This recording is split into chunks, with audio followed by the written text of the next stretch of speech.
Welcome back to the Chattable podcast, where we learn real English in real life, enrich vocabulary, and feel proud.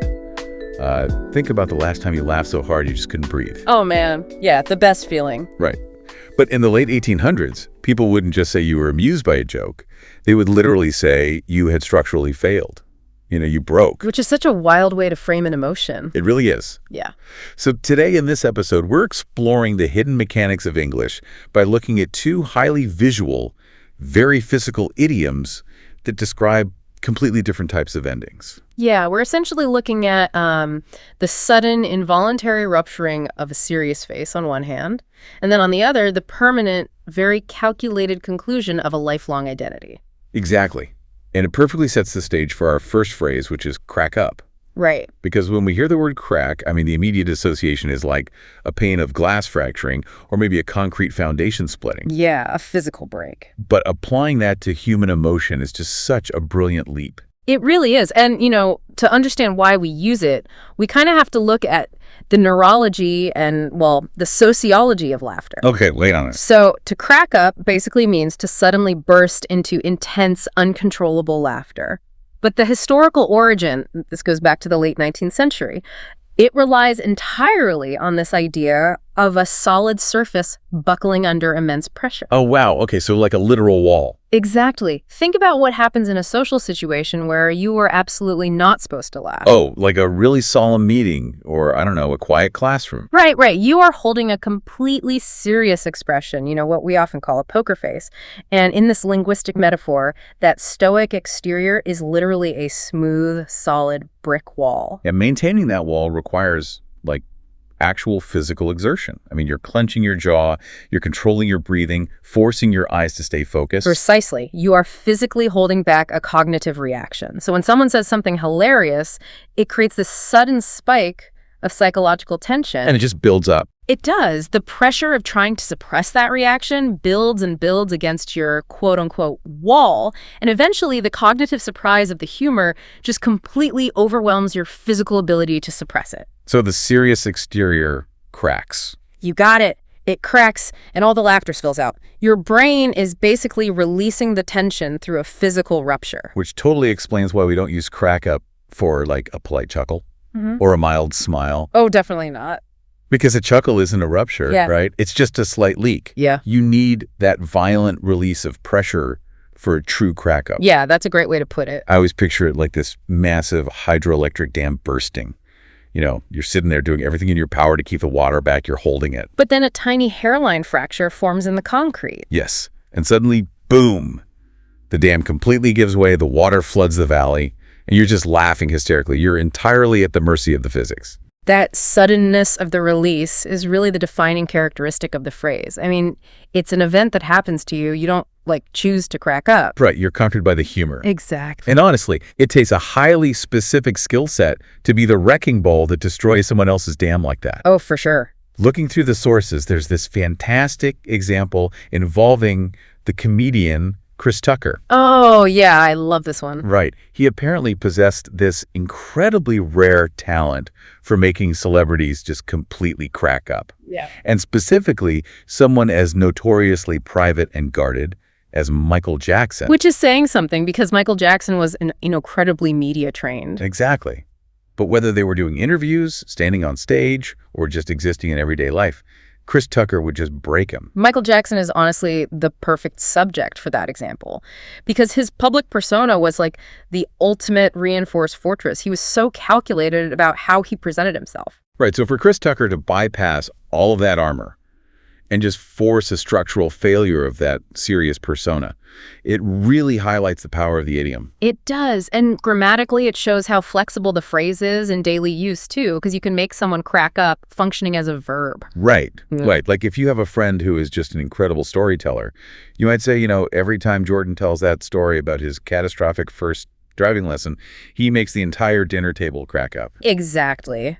The tension of his story acts as the pressure that breaks everyone else's composure. Yeah. And it doesn't even have to be a person, right? No, not at all. An inanimate object or a piece of media can hold that same wrecking ball power. You could easily say, I watched that old 90s sitcom last night and it still makes me crack up after all these years. So the structural integrity of your bad mood was basically dismantled by a television show. That's exactly it. Furthermore, you can use it as a noun to describe a person's inherent nature. Oh, like calling someone a crack-up. Right. If someone is just naturally, effortlessly hilarious, you can say, that guy is a total crack-up. They are a walking structural hazard to your composure. That's so funny. The contrast in energies is what fascinates me the most, honestly. We have this great example in the notes about two people, Kevin and Sarah. Oh, the dry humor one. Yeah.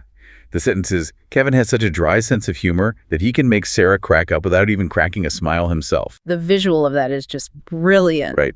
Kevin's face remains this impenetrable, uncracked wall of stone, while Sarah's dam just completely bursts beside him. One structure stands, the other crumbles. It highlights the physical reality of the phrase perfectly. Mm-hmm. But as you incorporate this into your daily communication, I think we need to draw a very clear line around the boundaries of this phrase. Oh, yeah. Because language is deeply tied to cultural history, right? Yeah. And this particular idiom carries some baggage. It does, because it hasn't always been exclusively tied to comedy. Right. If you look back a few decades, it was pretty dark. Exactly. Cracking up was frequently used in a clinical and, well, often derogatory way to describe someone experiencing a severe mental health crisis or, a psychological breakdown. Oh, wow. Yeah, people would say a colleague or a neighbor was cracking up to imply they were basically losing their grip on reality. Which, actually tracks perfectly with the metaphor, even if the application is incredibly insensitive by today's standards. Right. Because a mental breakdown is fundamentally a structural failure of a person's ability to cope with psychological pressure. Mm-hmm. The wall breaks. Exactly. The mechanics of the metaphor remain the same, but the social acceptability has drastically shifted. So to be polite and respectful today, you must strictly reserve crack up for positive, high-energy situations. Though only for genuine amusement. Correct. It should never be applied to serious, tragic, or stressful situations, and absolutely never used in reference to mental health or emotional stability. Good to know. It is exclusively reserved for the joy of finding something incredibly funny. That is a crucial boundary to understand. And I guess from a purely stylistic standpoint, you also wouldn't want to use crack up in formal academic or professional writing either. Definitely not. It's far too visceral and physical for like a university thesis or a corporate earnings report. It is decidedly conversational. In formal contexts, academic writing strips away physical metaphors to maintain objectivity. So what's the alternative there? The proper sanitized alternative would be stating that someone laughed uncontrollably or burst into sudden laughter. You want to keep crack up for your real-world conversations, your group chats, or recounting a wild night out.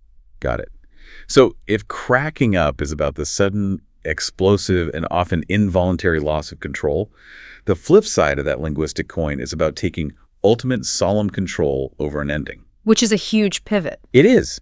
Because we compartmentalize our lives into things that happen to us and things we calculate and finalize ourselves. It's basically the difference between a sudden accident and a deliberate ceremony. Which brings us to the second concept for this episode. Hanging it up. The shift in tone here is profound. We move from the sudden rupturing of a serious face to the permanent conclusion of a lifelong pursuit. It feels very weighty. It is. The phrases hang it up or frequently hang up the item, replacing the word item with whatever physical tool is emblematic of your profession. The moment you hear it, it just evokes such a specific atmosphere. Like it feels inherently tied to sports commentary to me. That's because the locker room is its exact point of origin. To understand the gravity of the phrase, you really have to look at the psychology of the athlete. Yep. An athlete's identity is intrinsically linked to their physical gear. So when an athlete makes the monumental decision to retire, they physically take off their equipment for the final time. Oh, right. They literally hang up their jersey on a metal hook or hang up their cleats in their locker. Yeah. A boxer will hang up the gloves. It's a highly ritualistic act. Incredibly solemn. It's a physical act that represents the death of an era and the shedding of an identity. The embodied cognition of that is just so powerful. Because wrapping your head around the abstract concept of retiring, waking up tomorrow and no longer being the thing you have been for 20 years, it's almost too immense for the human brain to process. It's too big, yeah. We need a physical action to anchor the psychological transition. I mean, you could almost visualize the quiet locker room after the roar of the stadium has died down, the rest of the team has hit the showers, and a veteran athlete is just sitting on a bench, staring at a sweaty jersey hanging on a metal hook. It is the ultimate visual of finality, and we actually have a perfect illustration of this in the sources. Oh, the quarterback one. Yes. Consider a legendary quarterback. Let's call him Tom. He plays at the highest level for decades, wins every championship available, builds an unparalleled legacy. Right. But eventually, the physical toll just becomes undeniable. He knows his bones and ligaments cannot survive another grueling season. So he makes the agonizing, calculated choice to hang it up while he's still operating at the top of his game. So he takes the jersey off on his own terms. Exactly. And from that very specific sports context, the phrase just kind of migrated outwards. It bled to the corporate office, the artist's studio, everyday life, basically referring to anyone putting a definitive end to their career journey. Yeah, it's universally understood now. Which actually brings us to the Stephen Colbert example. Right. Because after 20-some years as an absolute staple of late-night television, Colbert had to hang it all up in May of that year because his Late Show was canceled by CBS. Right. The network cited financial reasons, pulling the plug on this massive millions of dollars operation. The stakes of network television are incredibly high, but wait, actually, I have to challenge that definition right there. Oh, how so? Because looking at the mechanics of the phrase, there seems to be a contradiction. Tom, the quarterback, chose to retire, right? He assessed his body, walked to the locker, and took his own jersey off. Sure. But Stephen Colbert did not choose to leave late-night television. His show was canceled by executives in a boardroom.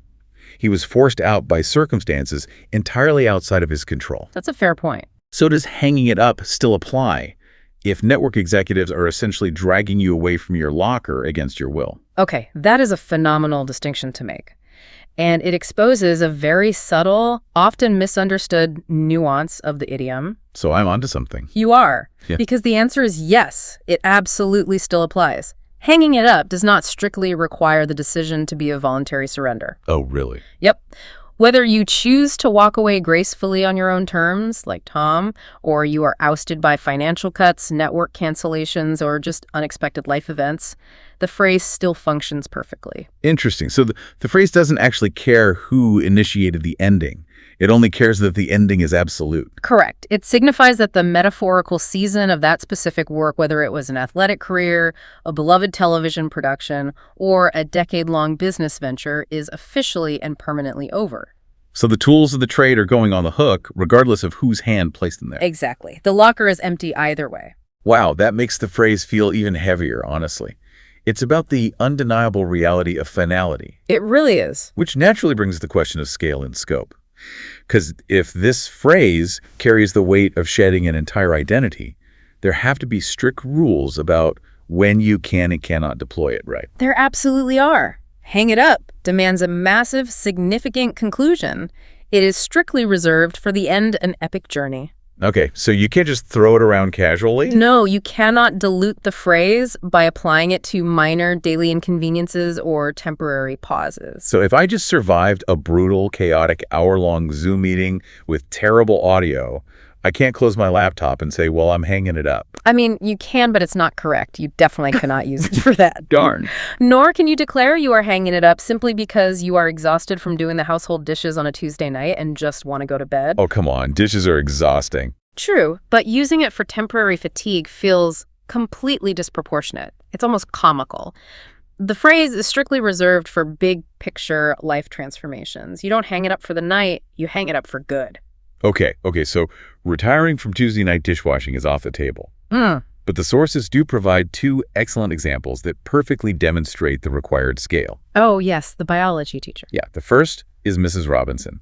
The text notes, after 30 years of teaching high school biology, Mrs. Robinson decided it was finally time to hang it up and move to the coast. 30 years. I know. That isn't just a job. That is 3 decades of being known in a community as the biology teacher. That is a major life journey coming to a close. That is the exact right magnitude. It's an entire career, an entire era of her life reaching its definitive conclusion. She isn't just stopping an activity, she is engaging in the ritualistic closure of her professional identity. And the second example carries that same weight. It's Liam, a a musician. The source says, after the band's final world tour, Liam announced he was going to hang it up and focus on his family. Another perfect use of the phrase. Because a world tour, the grueling life on the road, the whole identity of being a touring artist, these are massive, defining chapters of a person's existence. When you hear those examples, you can genuinely, physically feel the gravity behind the words. And that is the true power of learning real English in its natural context. You aren't just memorizing definitions from a textbook. Right. You are learning how native speakers weigh and measure their actual life experiences. It is entirely about the cognitive difference in tone. As you encounter these phrases in the wild, you really need to remember the distinct emotional landscapes they belong to. Absolutely. Because crack up is kinetic, it's fun, it's casual, and high energy. It's the sudden structural failure of your composure, because a friend told a joke that was simply too heavy for your serious face to hold. It's a joyful accident. Right. And then on the exact opposite end of the spectrum, hang it up, is deeply reflective. It carries this solemn weight. It's the deliberate, calculated finality of looking back at a long, arduous career and finally deciding to put the tools away for the last time.